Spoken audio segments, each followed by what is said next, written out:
नमस्कार। मैं डॉक्टर अंतर्यामी कौशिक मांगीलाल बागड़ी राजकीय महाविद्यालय नोखा वनस्पति विज्ञान विभाग से आपके सम्मुख प्रस्तुत हूँ।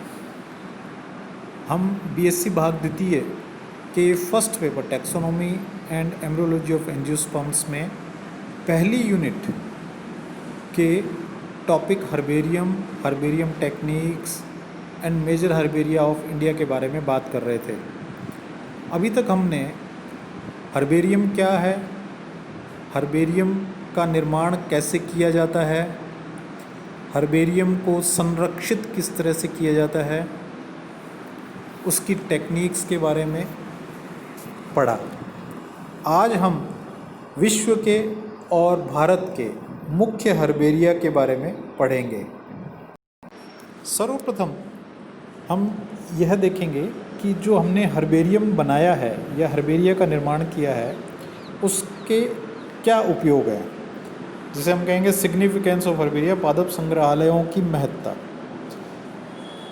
पादप वर्ग की संबंधी अध्ययन, किसी भी प्लांट के आइडेंटिफिकेशन, टैक्सोनॉमी, उसका नामकरण, उसकी एनाटॉमी इत्यादि के बारे में पढ़ने के लिए सर्वप्रथम हमें यह पता होना चाहिए कि यह पादप कौन सा है, इसका नाम क्या है, इसका वर्गीकरण क्या है।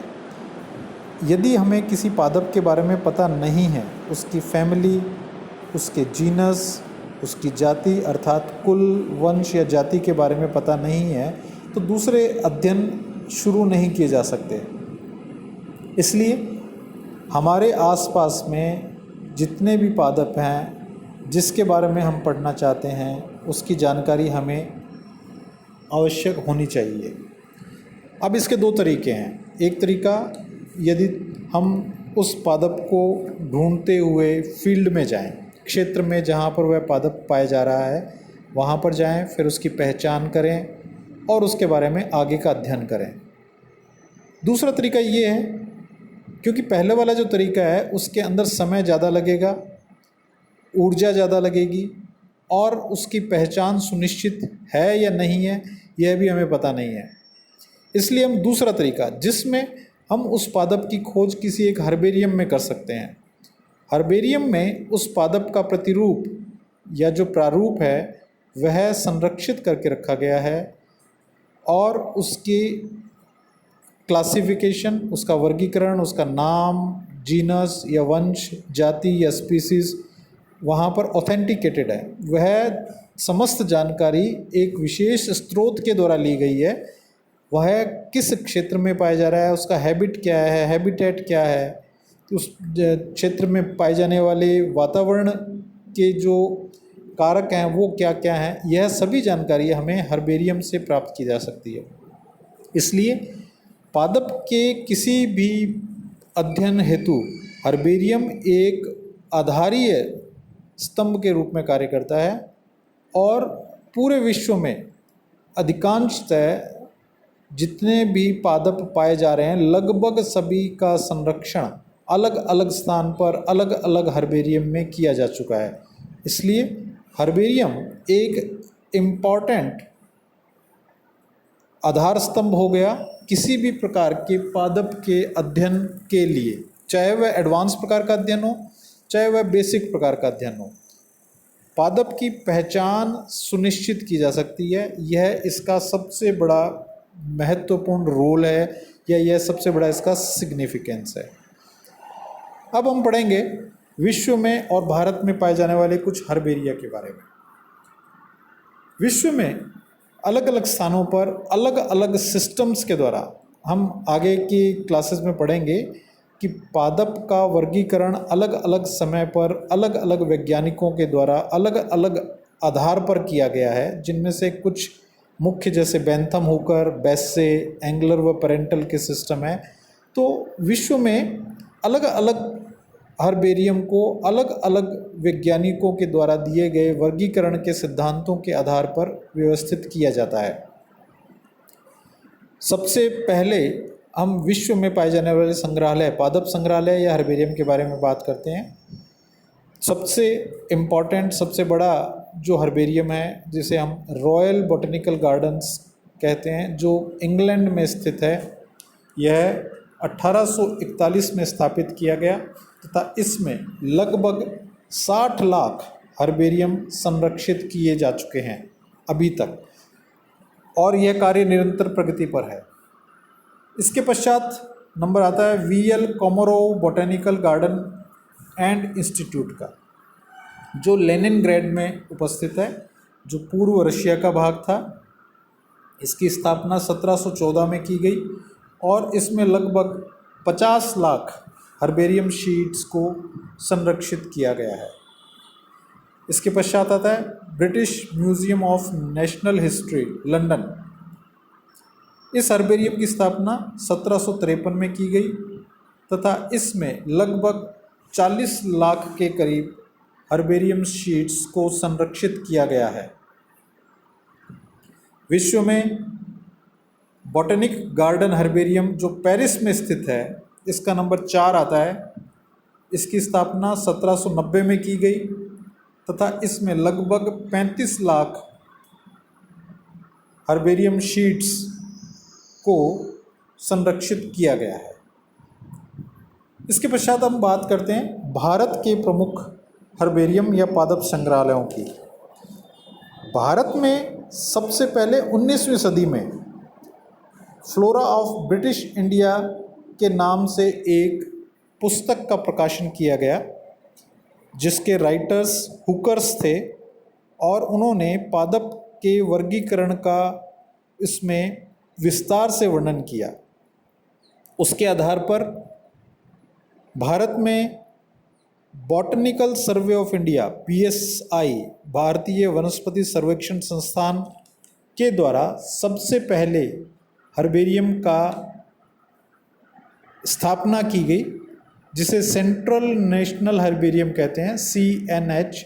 इसकी स्थापना कोलकाता में की गई तथा यह सबसे पहला और सबसे पुराना पादप संग्रहालय है। इसके द्वारा शोध में बहुत ज़्यादा कंट्रीब्यूशन है।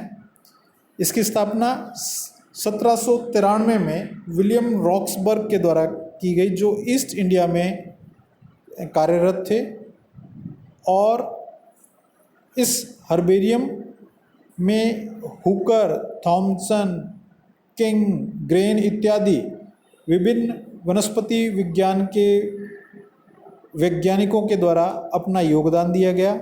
इसमें लगभग 4 लाख से अधिक हर्बेरियम परिरक्षित अवस्था में मौजूद है। इसमें लगभग 8 लाख के करीब आइकॉन्स, प्रतिरूप, जिसे हम टाइप स्पेसिमेन या प्रतिरूप भी कहते हैं, इसमें संरक्षित किए गए हैं। इस संग्रहालय में भारत के अतिरिक्त यूरोप, अमेरिका, चीन, ऑस्ट्रेलिया, जापान इत्यादि देशों से पादप प्रतिरूप भी एकत्र कर हर्बेरियम शीट के रूप में परिरक्षित किए गए हैं। इस संस्थान के सौजन्य से अभी तक 7 नए पादप वंश, जब किसी नए पादप की खोज होती है उसे हम हर्बेरियम के माध्यम से ऑथेंटिकेट करते हैं, तो इस हर्बेरियम के माध्यम से लगभग 7 नए जेनरा तथा लगभग 200 से अधिक नई प्रजातियों का वर्णन किया जा चुका है। भारत में सेकंड नंबर पे, दूसरे नंबर पर हर्बेरियम आता है, जिसे हम कहते हैं herbarium of national botanical research institute, NBRI। एक बहुत बड़ा वनस्पति विज्ञान से जुड़ा हुआ संस्थान है जो लखनऊ में स्थित है। इसमें एक पादप संग्रहालय है जो कार्य कर रहा है, जिसकी स्थापना 1948 में की गई तथा लगभग इसमें 1 लाख के करीब हर्बेरियम शीट्स संरक्षित की गई हैं। इसका नियंत्रण council of scientific and industrial research CSIR के द्वारा किया जाता है तथा इसे पादप संग्रहालय व वनस्पति उद्यान दोनों का दर्जा प्राप्त है। इसके अतिरिक्त इसमें NBG, राष्ट्रीय वनस्पति उद्यान, नेशनल बॉटनिकल गार्डन की बहुत सारी इकाइयाँ जो कि palynology, plant morphology, tissue culture इत्यादि के रूप में कार्य कर रही हैं, वह भी स्थित हैं। इसलिए इसका एक इम्पोर्टेंट, बहुत मुख्य स्थान है भारत के वनस्पति विज्ञान की रिसर्च में। तीसरे नंबर पे जो हर्बेरियम आता है वह है forest research institute herbarium Dehradun. FRI एक बहुत बड़ा संस्थान है जो देहरादून में स्थित है। इसकी स्थापना 1874 में की गई और इसके में एक अन्य हर्बेरियम जिसे हम सहारनपुर हर्बेरियम भी कहते हैं का विलय कर दिया गया। सहारनपुर हर्बेरियम 1908 में स्थापित हुआ था, जिसे बाद में इस हर्बेरियम में मिलाया गया। इस हर्बेरियम में लगभग 3.5 लाख पादप प्रतिरूप जो हैं वो परिरक्षित हैं। इस हर्बेरियम में अधिकांशतः हिमालय पर्वत श्रृंखला से एकत्र किए गए पादप हैं और हमारे अन्य पड़ोसी देश जैसे पाकिस्तान, अफगानिस्तान, तिब्बत, बांग्लादेश, नेपाल इत्यादि के पादप प्रतिरूप भी यहाँ पर संरक्षित हैं। लगभग 1200 प्लांट आइकॉन्स टाइप स्पेसिमेन इसमें संरक्षित हैं तथा विश्व के बहुत से बड़े बड़े वैज्ञानिक वनस्पति शास्त्रियों के द्वारा इसमें अपना कंट्रीब्यूशन दिया गया है।